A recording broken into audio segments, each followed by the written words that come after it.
پیارے دوستو، ایک دن آسمان پر فرشتے بات کر رہے تھے کہ زمین پر سب سے بہترین مخلوق کون سی ہے۔ ان میں سے ایک فرشتہ بولا، آج زمین پر سب سے بہترین مخلوق ایوب علیہ السلام ہیں۔ وہ ایک نیک انسان ہیں، بڑے صابر ہیں اور ہمیشہ اپنے رب کو یاد کرتے ہیں۔ وہ غریبوں کو کھانا اور کپڑے دیتے ہیں اور غلاموں کو خرید کر آزاد کر دیتے ہیں۔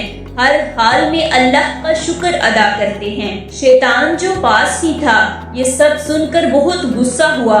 اس نے اللہ کی دربار میں عرض کی، اے اللہ، میں قسم کھا کر کہتا ہوں کہ ایوب صرف اس لیے تیری عبادت کرتے ہیں کہ تو نے انہیں دولت اور آرام دہ زندگی دی ہے۔ اگر ان کی دولت اور سکون چھن جائے تو وہ ایک دن بھی تیری عبادت نہ کریں۔ مجھے ان پر اثر ڈالنے کی اجازت دے تاکہ میں دیکھ سکوں کہ ایوب تیرا کتنا فرما بردار ہے۔ اللہ تعالیٰ جو سب کچھ جانتے ہیں فرمایا، ٹھیک ہے، تمہیں نبی پر اثر ڈالنے کی اجازت ہے، جیسے چاہو آزما لو۔ ابلیس ایک مسافر کا روپ دار کر حضرت ایوب علیہ السلام کے پاس گیا۔ اس نے کہا، حضرت، میں بہت غریب ہوں، کچھ دن آپ کے ہاں رہنے کی اجازت دیجیے۔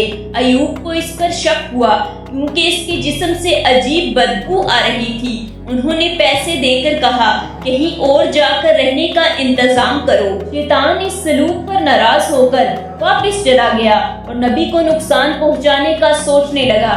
اس نے ایوب کے باغ میں آگ لگا دی جس سے پھلوں کے درخت جل کر راکھ ہو گئے۔ خادم دوڑتے ہوئے حضرت ایوب کے پاس یہ خبر لائے۔ حضرت ایوب نے فرمایا، اللہ کا شکر ہے، جو مال اللہ نے دیا تھا اس نے واپس لے لیا۔ اب میں اور زیادہ وقت عبادت میں گزاروں گا۔ شیطان نے دیکھا کہ ایوب ذرا بھی پریشان نہیں ہوا تو وہ اور جل گیا۔ پھر اس نے ایوب کے استبل میں آگ لگا دی جس سے تمام جانور اور کچھ چرواہے بھی جل کر مر گئے۔ باقی چرواہے دوڑ کر نبی کے پاس آئے۔ حضرت ایوب نے فرمایا، اللہ کا دیا ہوا مال واپس دے لیا گیا، مجھے پریشان ہونے کی ضرورت نہیں۔ اب شیطان نے ان کے بچوں کو نشانہ بنایا۔ حضرت ایوب کے 14 بچے ایک مدرسے میں پڑھنے گئے۔ شیطان نے مدرسے کی چھت گرا دی جس سے تمام بچے جاں بحق ہو گئے۔ استاد آ کر کانپتے ہوئے خبر لائے۔ حضرت ایوب نے فرمایا، اللہ اکبر، جو کچھ اللہ نے دیا تھا اس نے واپس لے لیا، سب کچھ ختم ہو گیا۔ دوست، رشتہ دار سب چھوڑ گئے، صرف ان کی وفادار بیوی حضرت رحمت ان کے ساتھ رہی۔ لوگ نبی کی نبوت کا مذاق اڑانے لگے۔ اگر وہ نبی ہوتے تو ان پر مصیبت کیوں آتی؟ مگر ایوب نے عبادت میں کوئی کمی نہ لائی۔ ان کے چہرے پر نہ مایوسی تھی نہ افسوس، وہ صرف شکر ادا کرتے تھے۔ شیطان بے چین ہوا، وہ نبی کے قریب گیا اور بہانے سے ان کے کان میں پھونک ماری۔ اگلے دن حضرت ایوب کے جسم پر پھوڑے نکل آئے، زخم بڑھ گئے، حتیٰ کہ جسم میں کیڑے پیدا ہو گئے۔ وہ کیڑے ان کا گوشت اور خون کھانے لگے۔ بیوی رحمت نے ان کی خدمت شروع کی، مگر جب کچھ نہ بچا تو انہوں نے گاؤں جا کر کام کرنے کی اجازت مانگی۔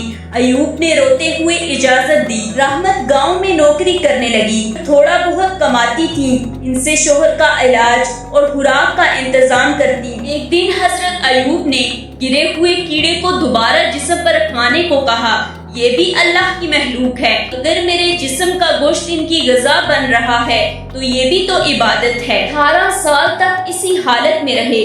ایک دن بیوی رحمت بازار گئی تو شیطان حکیم بن کر بیٹھا تھا۔ اس نے کہا، میں تمہارے شوہر کو چٹکی میں ٹھیک کر دوں گا، بس انہیں کہنا میرے نام پر ایک بکری قربان کرے اور سجدہ کرے۔ رحمت خوشی خوشی واپس آئیں، مگر حضرت ایوب نے کہا، یہ حکیم نہیں، شیطان ہے۔ جب دشمنوں نے تانے دیے کہ ایوب کا رب اسے شفا نہیں دے رہا تو حضرت ایوب بے قرار ہو گئے اور دعا کی، اے میرے رب، یہ باتیں مجھے تکلیف دے رہی ہیں، تو سب سے زیادہ رحم کرنے والا ہے۔ اللہ تعالیٰ نے ان کی دعا قبول فرمائی۔ حضرت جبرائیل علیہ السلام آئے اور کہا، اپنے پیر زمین پر ماریں، وہاں سے پانی نکلے گا، اس میں غسل کریں۔ غسل کرتے ہی حضرت ایوب علیہ السلام صحت مند ہو گئے، خوبصورت، تندرست اور جوان بن گئے۔ جب رحمت واپس آئیں تو تو شوہر کو نپا کر رو پڑی اور اللہ سے دعا کرتی رہی۔ تب حضرت ایوب نے نرمی سے اپنی شناخت ظاہر کی۔ بیوی نے انہیں پہچانا تو رو کر گلے لگ گئیں۔ پھر حضرت ایوب نے انہیں بھی اسی پانی میں نہانے کو کہا جس سے وہ بھی خوبصورت اور جوان ہو گئیں۔ گھر واپس آئے تو بچے بھی زندہ ملے، بگڑے ہوئے باغات اور جانور بھی واپس آ گئے۔ اللہ کا شکر ادا کیا اور عبادت میں مصروف ہو گئے۔ میں امید کرتی ہوں کہ آپ کو ہماری آج کی ویڈیو پسند آئی ہوگی۔ اگر آپ کو ہماری آج کی ویڈیو پسند آئی تو ویڈیو کو لائک کیجیے گا، چینل کو سبسکرائب کیجیے گا، مجھے اپنی دعاؤں میں یاد رکھیے گا۔ میرا اور آپ کا اللہ نگہبان۔